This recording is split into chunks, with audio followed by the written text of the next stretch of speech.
Hey guys, back with another video. We're going to go ahead and dive into Genesis chapter 41. If you guys like the channel, hit that subscribe button. And if you guys want to follow along in your Bibles, you can go ahead and pull them out. I will give you a second to do that.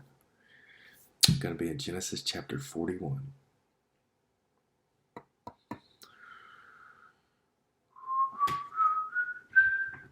Alright, we're going to go ahead and get started. Joseph interprets Pharaoh's dreams. After 2 whole years, Pharaoh dreamed that he was standing by the Nile, and behold, there came up out of the Nile 7 cows, attractive and plump, and they fed in the reed grass, and behold, 7 other cows, ugly and thin, came up out of the Nile after them, and stood by the other cows on the bank of the Nile. And the ugly thin cows ate up the 7 attractive plump cows.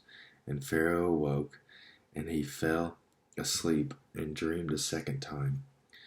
And behold, 7 ears of grain, plump and good, were growing on one stalk. And behold, after them sprouted 7 ears, thin and blighted by the east wind. And the thin ears swallowed up the 7 plump full ears.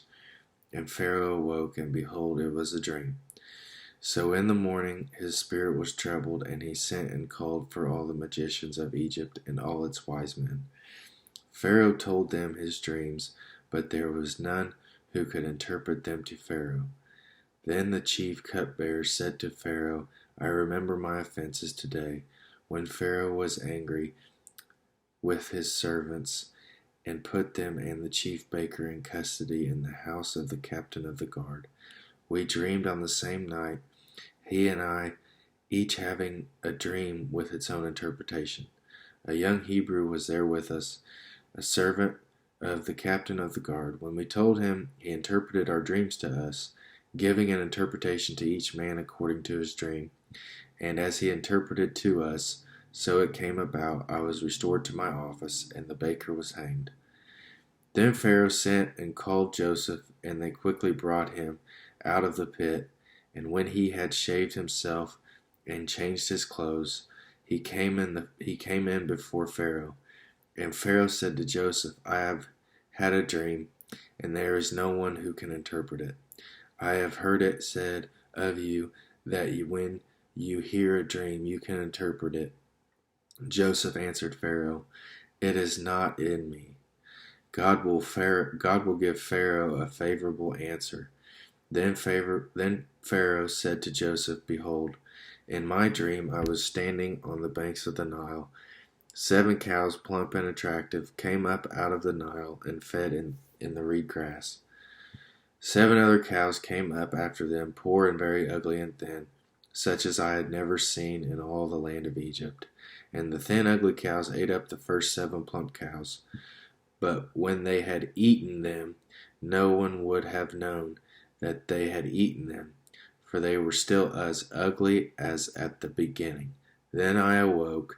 I also saw in my dream 7 ears growing on one stalk, full and good. 7 ears, withered, thin, and blighted by the east wind, sprouted after them, and the thin ears swallowed up the 7 good ears. And I told it to the magicians, but there was no one who could explain it to me.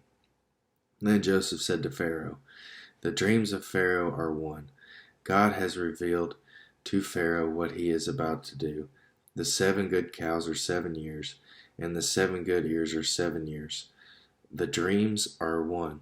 The 7 lean and ugly cows that came up after them are 7 years, and the 7 empty ears, blighted by the east wind, are also 7 years of famine. It is as I told Pharaoh. God has shown to Pharaoh what he is about to do. There will come 7 years of great plenty throughout all the land of Egypt, but after them there will arise 7 years of famine, and all the plenty will be forgotten in the land of Egypt. The famine will consume the land, and the plenty will be unknown in the land by reason of the famine that will follow, for it will be very severe. And the doubling of Pharaoh's dream means that the thing is fixed by God, and God will shortly bring it about.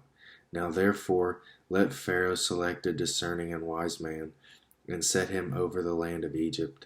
Let Pharaoh proceed to appoint overseers over the land, and take 1/5 of the produce of the land of Egypt during the 7 plentiful years, and let them gather all the food of these good years that are coming, and store up grain under the authority of Pharaoh for food in the cities, and let them keep it.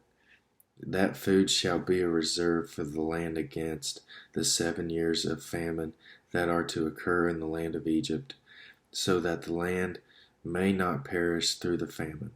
Joseph rises to power. This proposal pleased Pharaoh and all his servants. And Pharaoh said to his servants, "Can we find a man like this, in whom is the Spirit of God?" Then Pharaoh said to Joseph, "Since God has shown you all this, there is none so discerning and wise as you are. You shall be over my house, and all my people shall order themselves as you command. Only as regards the throne will I be greater than you." And Pharaoh said to Joseph, "See, I have set you over all the land of Egypt." Then Pharaoh took his signet ring from his hand and put it on Joseph's hand, and clothed him in garments of fine linen, and put a gold chain about his neck. And he made him ride in his second chariot. And they called out before him, "Bow the knee." Thus he set him over all the land of Egypt. Moreover, Pharaoh said to Joseph, "I am Pharaoh, and without your consent no one shall lift up hand or foot in all the land of Egypt." And Pharaoh called Joseph's name Zephanath-Paneah, and he gave him in marriage Asenath, the daughter of Potiphar, priest of On. So Joseph went out over the land of Egypt. Joseph was 30 years old when he entered the service of Pharaoh king of Egypt, and Joseph went out from the presence of Pharaoh and went through all the land of Egypt.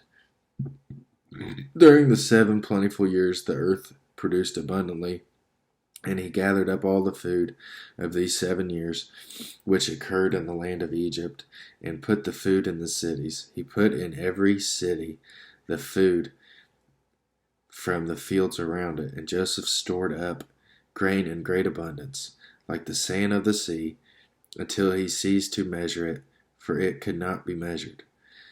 Before the year of famine came, 2 sons were born to Joseph.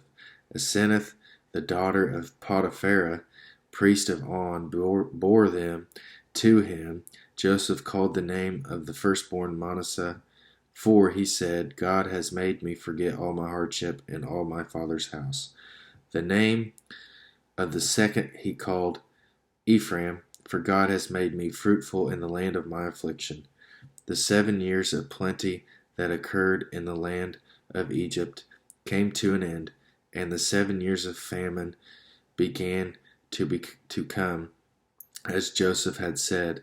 There was famine in all lands, but in all the land of Egypt there was bread. When all the land of Egypt was famished, the people cried to Pharaoh for bread. Pharaoh said to all the Egyptians, "Go to Joseph, what he says to you, do."